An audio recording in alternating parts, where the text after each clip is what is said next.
Hello student, जैसा कि आपको पता है कि हम class 12 physics NCERT book additional exercises 2 solve कर रहे हैं। आज हम सॉल्व करेंगे question number 2.35। Here a small sphere of radius r1 and charge q1 is enclosed by a spherical shell of radius r2 and charge q2। एक small sphere है जिसकी radius r1 है और उसके पास चार्ज q1 है। उसको एक आउटर शेल के अंदर रखा जाता है और उस शेल की जो रेडियस है वो गिवन है r2 और उसका जो चार्ज है शेल का वो गिवन है q2। ठीक है बात, एक स्फीयर को रखना है एक स्फेरिकल शेल के अंदर, बस इतना है बात। Show that if q1 is positive, अगर जो अंदर हमने स्फीयर रखा है उसका चार्ज q1 जो है वो पॉजिटिव है, charge will necessarily flow from the sphere to the shell. Charge जो है इनर स्फीयर से आउटर शेल की तरफ फ्लो करेगा when the two are connected by a wire, जब स्फीयर और शेल को हम एक वायर से कनेक्ट कर दें तब। no matter what the charge q2 on the shell, इससे कोई फर्क नहीं पड़ेगा कि जो बाहर वाली शेल है उस पर जो चार्ज q2 है वो कितना है, q1 से ज़्यादा है या q1 से कम है। मीन्स स्फीयर के चार्ज से ज़्यादा है शेल पर चार्ज तो भी कोई फर्क नहीं पड़ता, स्फीयर का जो अंदर वाला स्फीयर है उसके चार्ज से कम है आउटर शेल का चार्ज, उससे भी कोई फर्क नहीं पड़ेगा। Charge will always flow from inner sphere to outer shell always. ठीक है, देखिए इस चीज़ को हम कई बार पहले भी प्रूफ कर चुके हैं। स्फेरिकल कैपेसिटर का हमने कैपेसिटेंस फाइंड आउट किया था, वहाँ भी हमने इस चीज़ को प्रूफ किया था।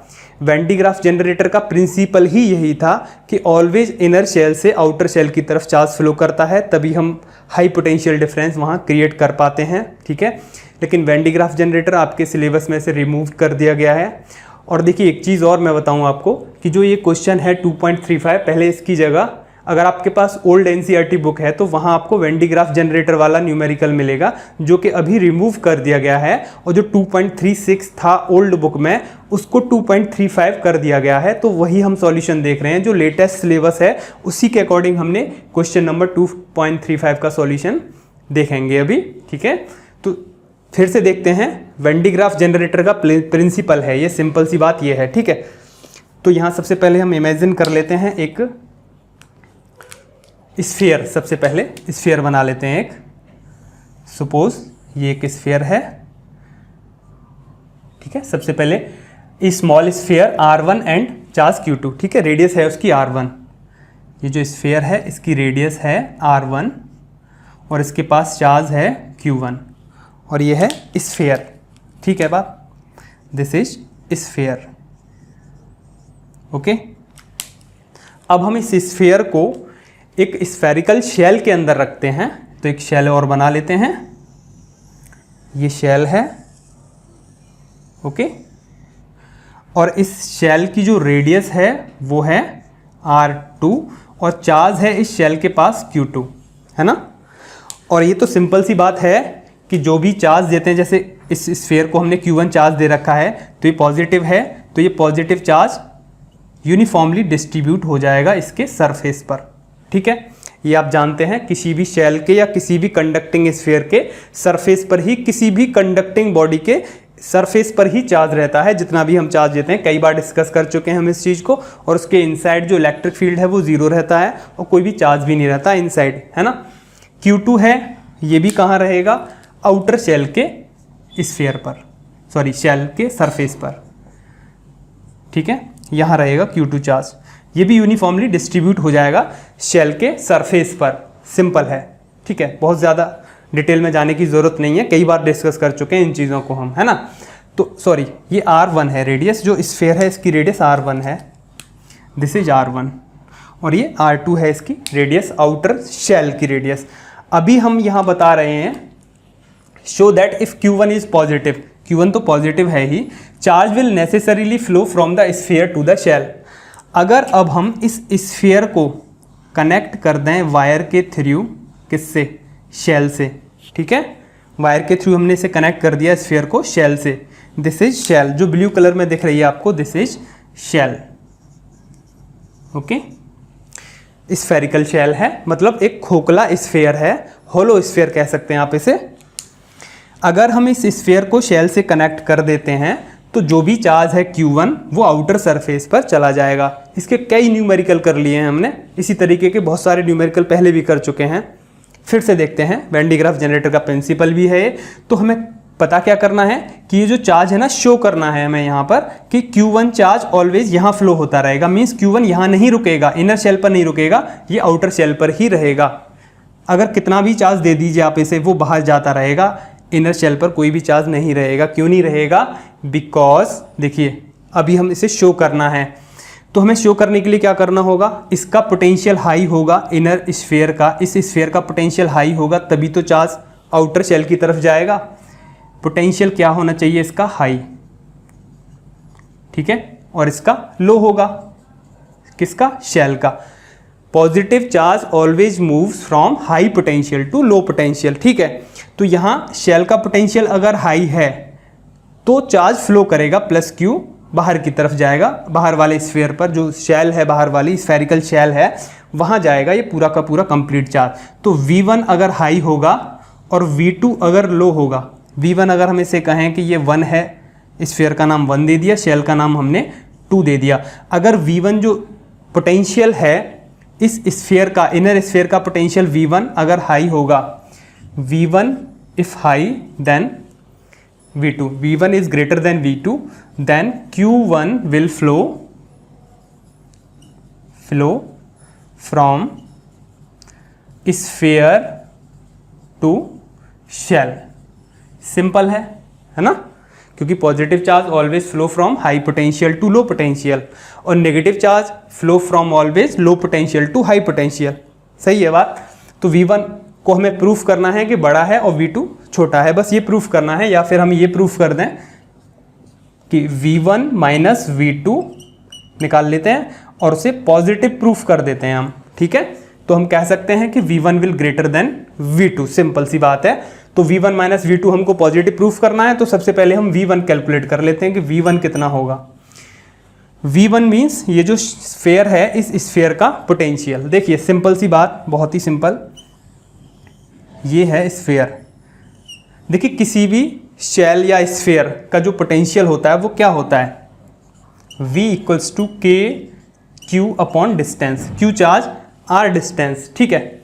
ये पोटेंशियल होता है किसी भी शेल के लिए या फिर किसी भी स्फेरिकल किसी भी स्फीयर के लिए, कंडक्टिंग स्फीयर, कंडक्टिंग शेल के लिए पोटेंशियल की वैल्यू होती है और ये कांस्टेंट रहता है। सरफेस पर जितना रहता है उतना ही इनसाइड सभी पॉइंट्स पर रहता है।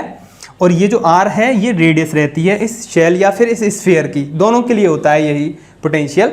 तो अगर ये शेल जो है इसका R1 या फिर स्फीयर है, जो अभी अंदर वाला जो स्फीयर है ये, this is sphere, okay, R1 इसकी रेडियस है, Q1 इसका चार्ज है, तो इसका कितना हो जाएगा? जो अंदर वाला है 1, इसका पोटेंशियल हो जाएगा K Q1 upon R1, R1 इसकी रेडियस हो गई, ठीक है बात। लेकिन ये जो स्फीयर है ये तो इसका खुद का अपना पोटेंशियल हो गया। ये स्फीयर रखा कहाँ है? एक शेल के अंदर रखा है। और उस शेल को भी अगर हम देखें यहाँ पर, जो ब्लू कलर वाली है, उसको ब्लू से ही मैं बना देता हूँ यहाँ पे। जो ब्लू कलर वाली जो शेल आपको दिख रही है, बड़ी वाली, जो बाहर वाला जो शेल है पूरा, इसकी रेडियस R2 है, ठीक है, इस पर चार्ज Q2 है।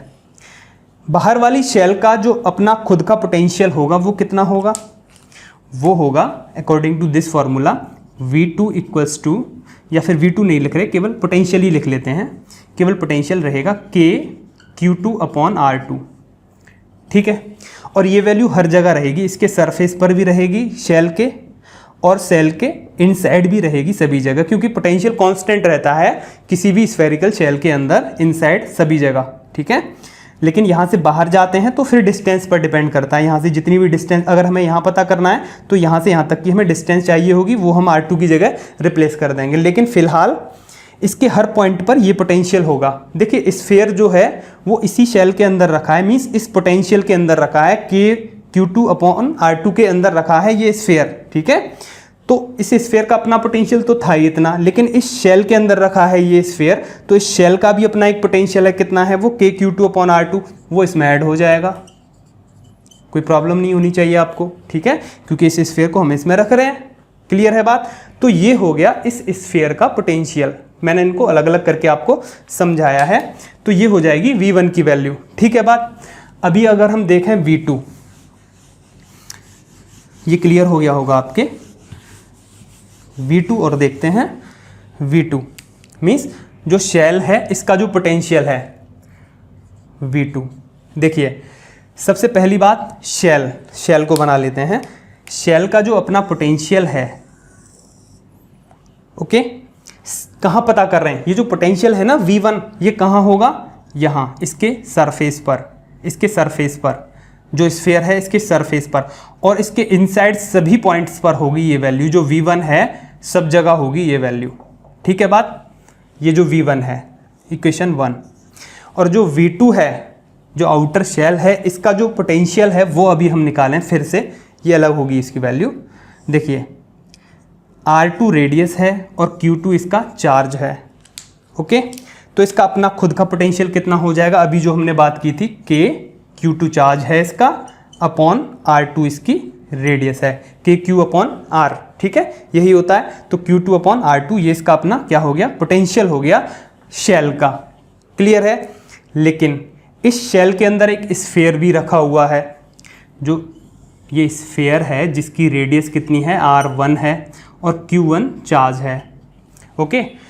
तो हमें इसके इस पॉइंट पर पता करें, अगर जो इसके सरफेस पर अगर हम पता करें वैल्यू पोटेंशियल की, ये जो वैल्यू है हम सरफेसेस पर पता कर रहे हैं, ये ध्यान रखना, ठीक है। तो V2 के सरफेस पर देख रहे हैं अगर हम वैल्यू को, जो शेल है उसके सरफेस पर अगर हम पोटेंशियल की वैल्यू पता करें तो कितनी होगी पोटेंशियल की वैल्यू? एक तो ये होगी value K Q2 upon R2 this, एक ये जो शेल है इस शेल को भी इसके अंदर रखना है अभी। तो इस शेल की वजह से इसके सेंटर से अगर हम R2 डिस्टेंस पर, है ना, R2 डिस्टेंस पर ही तो रखी है ये शेल, आउटर शेल इस स्फीयर की, ये तो स्फीयर है और ये शेल है, ओके। तो अगर हम R2 डिस्टेंस पर जो भी शेल जो ब्लू कलर वाली है ये बनाएंगे, तो Q1 चार्ज की वजह से भी तो एक पोटेंशियल होगा यहाँ R2 डिस्टेंस पर। क्या होगी इसकी value? K Q1 upon R2, है ना। डिस्टेंस ऑलवेज सेंटर से ही लेते हैं शेल में, ये जो डिस्टेंस होती है सेंटर से ही हमें लेनी है। तो प्लस Q1 चार्ज की वजह से भी एक पोटेंशियल होगा R2 डिस्टेंस पर, एक तो Q2 चार्ज की वजह से पोटेंशियल होगा इसके सरफेस पर, एक इनर स्फीयर पर जो प्लस Q चार्ज है उसकी वजह से एक पोटेंशियल होगा इसके सरफेस, जो शेल है उसके सरफेस पर। तो शेल के सरफेस पर दो पोटेंशियल हो जाएंगे, एक तो Q2 चार्ज की वजह से हो जाएगा और एक Q1 चार्ज जो स्फीयर के पास है उस चार्ज की वजह से हो जाएगा, लेकिन डिस्टेंस क्या रहेगी यहाँ से? R2 डिस्टेंस रहेगी, ठीक है। तो इन दोनों को क्या कर देंगे हम यहाँ पर ऐड कर देंगे, तो V2 कितना हो जाएगा? K Q2 upon R2 K Q1 upon R2, क्योंकि ये जो आउटर शेल है इसके अंदर एक स्फीयर भी रखा हुआ है, उसकी वजह से भी इसके सरफेस पर पोटेंशियल होगा। इसका अपना खुद का पोटेंशियल कितना था? K Q2 अपॉन R2, और जो स्फीयर है इसकी वजह से भी एक पोटेंशियल बनेगा इसके सरफेस पर Q1 चार्ज की वजह से, लेकिन डिस्टेंस कौन सी होगी? R2 होगी, वो ये टर्म है, क्लियर है ना। तो ये हो गए पोटेंशियल्स की वैल्यू। नाउ बस अब हमें यहाँ कैलकुलेशन करनी है और चेक करना है।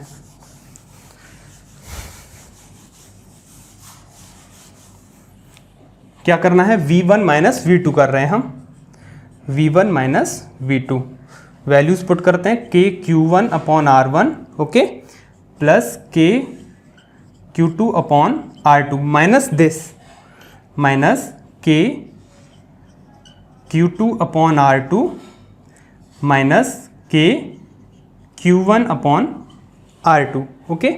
ये कैंसिल हो जाएगा कंप्लीट, ठीक है। K Q2 upon R2 K Q2 upon R2, K Q1 common आ जाएगा, ओके। क्या बचेगा यहाँ? 1 upon R1 minus 1 upon R2, clear है। अभी से और सॉल्व करें तो K Q1 R1 R2 LCM ले लेंगे तो R2 माइनस R1, ये हो जाएगी potential difference V1 minus V2, okay. अभी अगर हम यहाँ देखें तो R1 is less than R2, R1 is less than R2, ठीक है। तो क्या होगा? R2 माइनस R1 पॉजिटिव देगा, R2 माइनस R1 क्या होगा? पॉजिटिव। Q1 तो पॉजिटिव गिवन ही है क्वेश्चन में कि Q1 is positive, if Q1 is positive, तो ये Q1 पॉजिटिव, तो K तो यहाँ पर इलेक्ट्रोस्टैटिक कांस्टेंट है 1/4 पाई एप्सिलॉन नॉट, ये Q1 गिवन है क्वेश्चन में कि ये पॉजिटिव ही रहेगा। R2 माइनस R1 पॉजिटिव आएगा ही, अपने आप आएगा, क्योंकि R1 छोटा है R2 बड़ा है। R1 R2 सिंपल मैग्नीट्यूड होंगे, तो कंप्लीटली ये जो वैल्यू होगी V1 माइनस V2 क्या होगी, पॉजिटिव होगी। ओके, तो हम यहाँ लिख सकते हैं कि V1 minus V2 is always positive और V1 is greater than V2। Okay, तो V1 जो है स्फीयर का जो पोटेंशियल है वो हाई है और शेल का जो पोटेंशियल है वो लो है, तो Q1 चार्ज कहाँ फ्लो करेगा, बाहर वाले शेल पर। ठीक है, जो बाहर शेल है वहाँ जाएगा इस वायर के थ्रू होके। अभी यहाँ एक बात और थी कि no matter what the charge Q2 on the shell, Q2 पर जो शेल है उस पर Q2 जो चार्ज है उस पर उससे कोई फर्क नहीं पड़ता, Q2 जो चार्ज है कितना भी हो ये Q2, क्यों फर्क नहीं पड़ेगा, क्योंकि ये जो इक्वेशन है इसमें Q2 की कोई भी टर्म है ही नहीं।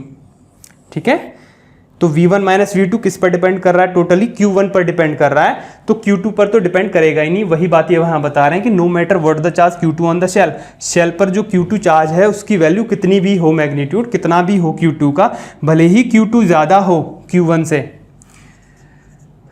Q2 कितना भी ज़्यादा हो Q1 से, तो V1 माइनस V2 तो पॉजिटिव ही रहना था, क्योंकि इसमें कोई भी टर्म है ही नहीं Q2 की। ठीक है, तो Q2 is V1 minus V2 is independent of Q2, so no matter what the charge Q2 on the shell, charge will always flow from sphere to shell because potential of sphere is always high than the shell. ठीक है, क्योंकि positive charge will always flow from high potential to low potential, simple सी बात है ये।